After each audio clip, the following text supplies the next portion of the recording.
मानव त्वचा में एक शैतान है और लाश के विघटन के एक भयावह मामले के साथ शुरू होता है। उपनगर सीवर में विघटित शव पाए गए। खोज करने के बाद यह शुरू में पुष्टि की जा सकती है कि विघटित शरीर दो मृतकों से थे। मृतक सभी महिलाएं थीं, लगभग 20 साल पुरानी थीं। टूटे हुए अंग पर चीरा सपाट होता है और कोशिकाओं में क्रिस्टलीकरण और पिघलने के निशान होते हैं। यह अनुमान लगाया जा सकता है कि शरीर जम गया है और शरीर को एक चेनसॉ का उपयोग करके विघटित कर दिया गया है। सिर के पीछे एक कुंद हथियार था और पलकों पर दो अजीब एक्स आकार के निशान थे। हालांकि यह अविश्वसनीय है कि दोनों मृतकों ने केवल अपना दाहिना हाथ, दाहिना पैर और सिर और उनके बाएं पैर और धड़ को पाया। पुलिस ने जल्दी से एक विशेष टास्क फोर्स की स्थापना की, जिसमें आपराधिक पुलिस कैप्टन जू विशेष टास्क फोर्स के नेता के रूप में थे।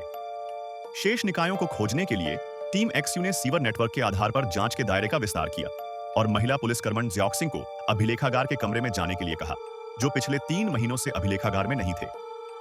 जब ज्याओक्सिंग प्रासंगिक फाइलों को पुनः प्राप्त करने के लिए अभिलेखागार कक्ष में गया, तो अभिलेखागार कक्ष प्रशासक लाओलिन ने अनजाने में केस फाइलिंग रिपोर्ट फॉर्म और ऑन साइट फोटो को देखा।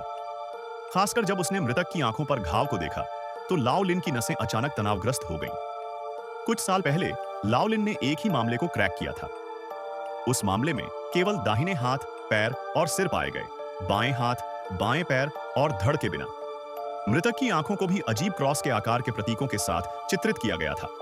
उस वर्ष का मामला हल हो गया है और संदिग्ध ने अपराध के डर से आत्महत्या कर ली है। अब उसी विधि के साथ एक मामला दिखाई दिया है। क्या यह हो सकता है कि हत्यारे फिर से प्रकट हो गए हैं? लाओ लिन ने जल्दी से टीम जू पाया और इस प्रतीक के बारे में बात की। लाओ लिन के अनुसार सिर, दाहिने हाथ और दाहिने पैर यांग से संबंधित हैं, इसलिए अन्य आधा सीवर में नहीं पाया जा सकता है जो यिन से संबंधित है। एक और बात यह है कि लाओ लिन सुनिश्चित कर सकते हैं कि उनकी पलकों पर प्रतीक उनकी मृत्यु से पहले खींचा गया था।